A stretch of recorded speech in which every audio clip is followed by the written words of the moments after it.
Welcome to Entrepreneurship at Rowan, an official production of the award-winning Rowan Center for Innovation and Entrepreneurship. We cover the entrepreneurial pulse of Rowan students, faculty, and alumni. Prepare to be Rowan proud. Hello, Rowan community. My name is Ashley Kulikowski, and I am your host for Season 3 of Entrepreneurship at Rowan. Today, we have Rowan University alumni Phil Pirollo joining us. Phil is the co-founder and CEO of PKfit and Pinnacle Parkour Academy. Welcome, Phil. Good to be here. Thank you. We're so excited to have you. I am just really excited to learn more about your experience here at Rowan and then, of course, your entrepreneurial journey with your company. Yeah. No, it's definitely been a lot. I'm excited to be here. I'll tell you anything you want to know. So let's get into that. Let's dive deep. How did you get involved with parkour and what's the story behind your company? It was here at Rowan. I studied health and exercise science here and graduated in 2008. I was coming back that year. I was invited back to speak with a group of students about starting a company in the health and exercise field. They wanted someone with experience in the field. At the time, I think it was 2006 when I opened my first gym. So it was personal training and group exercise, and that was it. Very, not boring, but basic stuff. Very small gym, just a few clients, and my business partner and I, we did okay. And, we were really enjoying what we were doing, but I knew nothing of parkour. So I was coming back to speak with this group, and that's when I met Gabe, who was in the audience. I posed a question to the group. I said, who's interested in starting their own company or something to do with fitness and starting their own thing? And Gabe raised his hand and said, yeah, I want to do something with parkour and free running. We were chatting afterwards. He's telling me what it is. He says it's this amazing thing where you run and jump and climb and you learn these different movement skills and you're overcoming all these obstacles in a natural or an urban environment. And so he said, I started the Rowan Parkour Club here. Come out, train with us. Tuesdays and Thursdays, we're training. And so I did. I came out, started training with them, Gabe and some of the other guys. We just had a blast. And so here we are, like these semi-adult, guys running around and girls. And we were jumping and climbing on walls and stuff and getting security would come chase us down and be like, hey, what are you guys doing? We're like, no, we're the club. Like, we can do this. And they're like, okay, I guess you're good. That's so funny. That's how I learned about parkour. And, in doing that and training myself and learning about the discipline and the sport, I said, this is it. I was like, I started to do research. The entrepreneurial wheels started turning. Yeah. And it said, okay, what's out there? What opportunities are there? Is there other parkour gyms? How come I've never heard of it? If there's other parkour and free running facilities, where are they? And so what I learned was there was only 3 others in the country at the time. Oh my goodness. And there was nothing really on the East Coast that was just solely dedicated to parkour. There was some crossover gyms like that did CrossFit and parkour or gymnastics and parkour, but nothing just dedicated to parkour. And that's to show you how young it was and how new it was. Yeah, what a market. Yeah. And we were creating the market as we went because you can go and stop 100 people on the street at the time, probably less now, but you could stop 100 people on the street at the time and maybe one of them would say, oh yeah, I know what that is, or yeah, I've heard of that. I sold my gym in 2010, and that's when I opened and started the first parkour program. And that's when we started in 2010. And it was amazing. I mean, the bulk of our interest was from kids, obviously, because kids love to run and jump and climb on stuff anyway. And their parents are like, oh, you're going to teach them like how to do it safely and you know what I mean? Yeah. Burn off some of their energy. Out. Sure. So that's how it all started. And it was just a journey from there on out. It was amazing. 13 years you have been in business for. So you have a local facility in Washington Township, New Jersey now, correct? Yes. Awesome. So can you share with us what your company provides now? It's the best way to explain it or so that someone can picture it. It's a lot like martial arts training. Yeah. Parents are typically going to come in, they're going to inquire and sign up as if they would sign up for judo or traditional karate or something like that. We have classes. Okay. So we teach parkour skills and ninja training which is overcoming obstacles. It's got that, that mental discipline action. Yeah. It's got that, obviously the physical abilities that the students gain, the balance, the coordination, the different movement skills. There's so much benefit to our training, but it's classes. So we have, a class for 3 to 6-year-olds, class for 7 to 11-year-olds, right, and then classes for 12 and up, and adults, obviously. We actually just started a new class for older adults. They want to call it a geriatric class. I told them no. Wait, so share the ages of the older class. Yeah, so it's like we don't put an age on it, because if someone's 29 and like a bad knee or something and they feel like this is the... So like I could join, because I'm one of those people that I feel like my knees are not that great sometimes. There you go. Bad knees, come on out. It's called PK Silver. Oh, I love it. PK is the abbreviation for parkour. Always has been. That's why we're PPK, which is Pinnacle Parkour Academy. But yeah, PK Silver, which kind of like leans towards the old person, But yeah, yes, we've got a couple of younger guys in there that wouldn't be comfortable starting with our regular adults class. Yeah. And, this is a good way for them to start. But like I said, the bulk of our business is the, 7 to 11 age group, the kids age group. We also have the younger ones, the 3 to 6. We call them tots. So we've got tots, kids, and teens and adults. And it's all classes, 6 days a week. And we also do birthday parties and private lessons and things like that. Fun. So, we're not quite the trampoline park. You wouldn't come to us, pay $20 and jump around for a day. You'll come to us, try a free class, and when you see the value in it, it's a membership, and you're buying into the community, the learning, the skills, the mentorship, the coaching.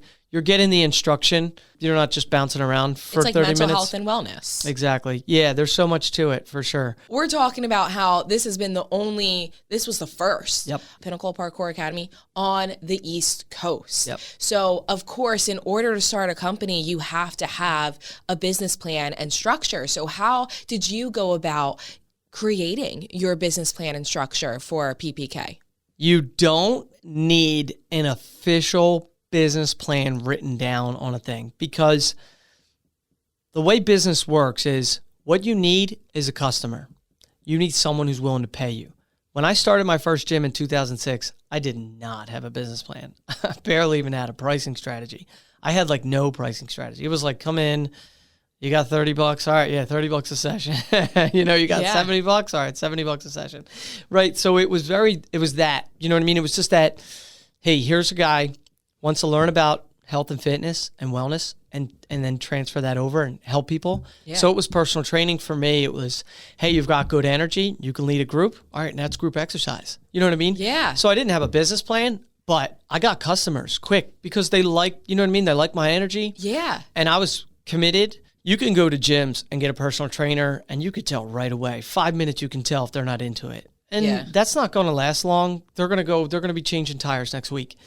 For us, myself, my business partner, and 2 other trainers that worked with us, we were all in. That's all we did. And our clients loved it. So that's a business. That's a business. Yeah. We paid our bills. We were grinding. We were learning. We were so young. We were 20. And, we made it work.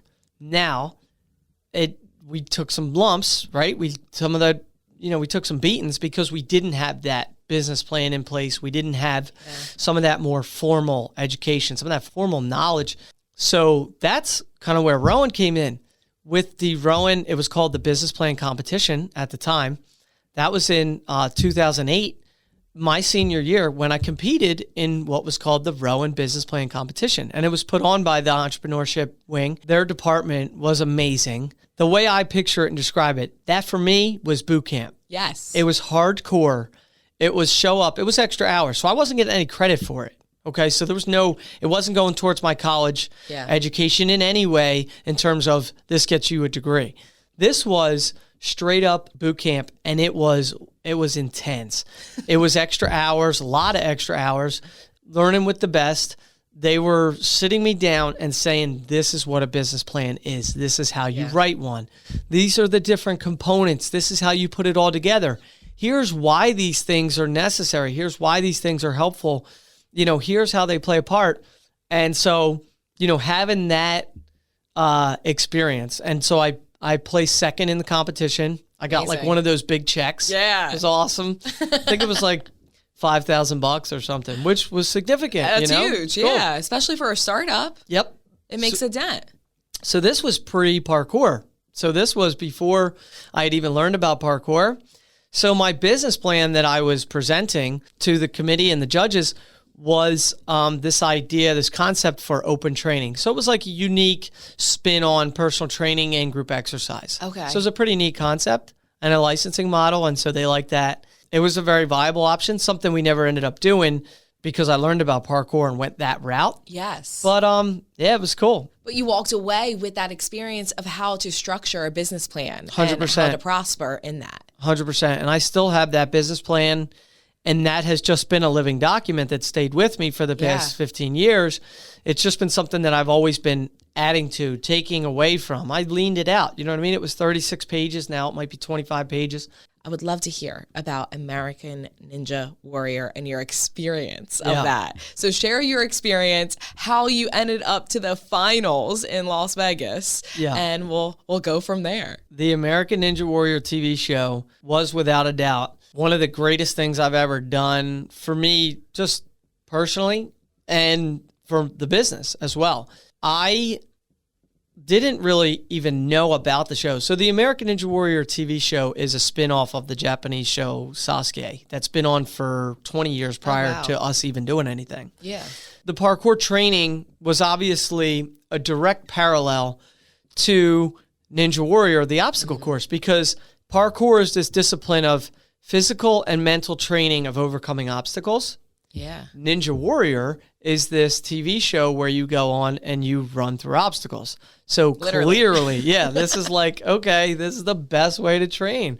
So that's where we were getting a lot of our students early on, the adult students, the young adult students were coming in because they wanted to compete on the show.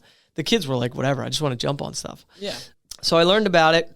He was like, I'm going to be sending in a submission video every year. So the way it works is you send in a submission video just like you would for The Bachelor or like you would for anything, like. Yes, and The Bachelor and Bachelor in Paradise, that's my guilty pleasure. Right. Yes. Right. So I filmed a submission video, said, hey, I'm Phil, I'm going to be a Ninja Warrior, and they make you say, they actually write it, they're like, make sure you say, I'm going to be the next American Ninja Warrior, because then they use that clip, like, that builds up the whole thing, hypes it up. I sent in the submission video, didn't get a call back. And I'm waiting. I'm like, okay, well, other people are getting called to be on the show. And I'm like, maybe it's just not going to happen. And the show was much less popular at the time. This was 2012. So it was only season 4. Well, 6 days prior to filming, they called me. And they said, hey, this is so-and-so, producer from American Ninja Warrior TV show. We want you to come compete on the show. And I'm like, yeah, let's do it. Let's go, right? This is awesome. I was not the fittest athlete there. I was not the biggest, strongest athlete there. I was not the most agile athlete there. And I was not the most well-trained. What I did better than the several hundred athletes that were there at the same time that were vying for those same spots to go to Vegas was that mental aspect of the training. Being able to focus, relax, and execute. Having that kind of mental toughness. And as an entrepreneur, taking that, and you really need that to succeed in business. Yeah. I'd even take it one step further and say, in those hardships, in those, those obstacles, if you will, that are coming at you in business, you need to look at opportunities. That's good. Create opportunities. That's when you need to ramp it up. Yeah. So many entrepreneurs, the good ones, become the most successful in the hard times. That's good. In the hardships, that's when they step up. So when it gets tough, they're like, oh, there's an opportunity. I'm going to go and I'm going to pivot my business. Now it looks like this. Oh, here's a thing that is a new market. Boom, I'm going to sell this thing. When COVID hit, my gyms closed. Oh, wow. Closed the doors. Yeah, it makes sense. Not like, oh, yeah, we're not. No, like government issued forced shutdown. Yeah. What do? Do you cry in a corner and say, I'm out of business now? Yeah. A lot of people did. A lot of business closed for good. For sure. Yeah. I had to close my Philly location, never to reopen. Oh, wow. So there was a lot of that happening. I started filming videos. Right off the rip, just started filming videos. Yeah. So I kind of branched out and did a whole new thing. Never filmed videos before for parkour or PKfit. Started filming videos. Opened up this whole new world, right? Yeah. So it's that taking that, okay, you've got two options right now. Things just got bad. Things just got real. I've learned that you guys have designed a nationally trademarked licensing program. So can you share with us what that is and the process of getting a trademark? That was the PKfit program. Okay. And that was essentially a kind of portable, lightweight, mobile version of what we do in the gym. Okay. It's the easiest way that I could explain it. No, I understand. The gym, the Parkour Academy, is brick and mortar. It's only 5,000 square feet. I can really only have 300 members. That's it. You know what I mean? So I can't have 3,000 members. I can't have 30,000 members. I can't have a member in Japan. Can't do it. It's in Washington Township. It's a small building. It is what it is. Yeah. This licensing model, that can go far and wide. It can go everywhere. A gym or a church or a community center in Japan can license the PKfit program, get the equipment package that we manufactured and sold, and it's a turnkey, ready to go parkour and fitness program. That's why it's called PKfit. So that was something that I was in the process of going out and really grinding on, because it was a way to keep me busy, because I wasn't really busy with the gym anymore. Okay. Because we have manager in place. We have head coaches in place, assistant coaches, desk staff. Start to finish, we were pretty much self-sustainable there. Mm-hmm. And so things were going well with the gym. And so I was like, okay, let me kind of put my efforts towards this model that can go far and wide. I was going out to schools, like I think just before COVID, I want to say I honestly went to 50 schools and brought the equipment package, like brought obstacles in a truck and a trailer, put them in the gymnasium, running kids through the course. We had, voice command music, and everything was choreographed, and it was this turnkey program. And I was training. I developed a certification program when I would train the PE teachers. And so it was this, like, in my mind, I'm like, this is amazing. So smart. Yeah. So cool. COVID hit, not allowed in the schools anymore. Yep. You know what I mean? So I'm like, you know what? We got to start doing something different. That's when I started with the videos. So I put some videos on YouTube and Amazon Prime. I took that PKfit program and I started doing Zoom lessons with families and, smart. Things like that. So there was things I did differently. And ever since we got reopened at the gym, and I've been refocusing on, okay, let's get the gym and get the pieces put back together with our physical location. Yeah. Meanwhile, pick up the pieces on our other locations that closed, because I didn't even talk about the bad times with the other locations closing. I can only imagine, yeah. Crazy. You've had so much success over the years. You have had your innovative mind working in so many different areas. Yep. Now, you also are a family man. You have a family. You have children too, right? Yep. So how do you manage all of your success, making sure that your company still is thriving and successful, but also your time with your family? I bring them to work. Oh, I love it. Bring your kids to work. I've got videos of me and my babies here at Rowan training, doing parkour training, jumping on stuff. I got to show you. It's we awesome. need to see them. Yes. So, but yeah, I mean, it's really good. So my kids now, and I couldn't be more blessed to have this taking place, but they love the parkour training. That's so awesome. It's not like they're like, oh, I want to play violin and do that. You know what I mean? They're like, no, I want to do parkour. So it's so cool. They come to classes at the gym. I bring them to events and stuff. You know what I mean? We go around to different events, Rowan Health Expo, and we'll set up here and, to set up obstacles. We go to different community events through local, like Washington Township, Super Saturday. I bring them and they jump and, you know what I mean? They learn to help set up, and they're learning that kind of, this is work, and then we play, and you know what I mean? So finding that balance. And then, you have to make the time, because as an entrepreneur, you do have the option of working unlimited hours. Yes. So you can choose 0 family time, 100% work time, because that's your choice. So you need to set those boundaries for yourself. My kids are 7 and 5. I have a daughter. She's 5. She does cheer. She does dance. She loves it. She does parkour. I'm sure that helps her too with everything. Yeah, she's crushing it. She loves it. My son's 7. He loves parkour. He loves baseball. He's playing football this year, so he does other stuff. But he's like, oh, I missed the parkour. I'm like, you got football practice. We can't go to parkour tonight. Gotta choose. Yeah, no. So he's getting back into the gym now that football's winding up. But it's setting those boundaries, and being serious about getting your family time in. And my wife's great. She works, and we have a lot of support from grandparents helping out and things like that. So yeah, it's cool. Yeah. So our last question for you is, if you could give one piece of advice to our listeners who are maybe on that idea stage, maybe they don't even have an idea yet, they could be in another major, but they're thinking about entrepreneurship for their life. Yep. What would that piece of advice be?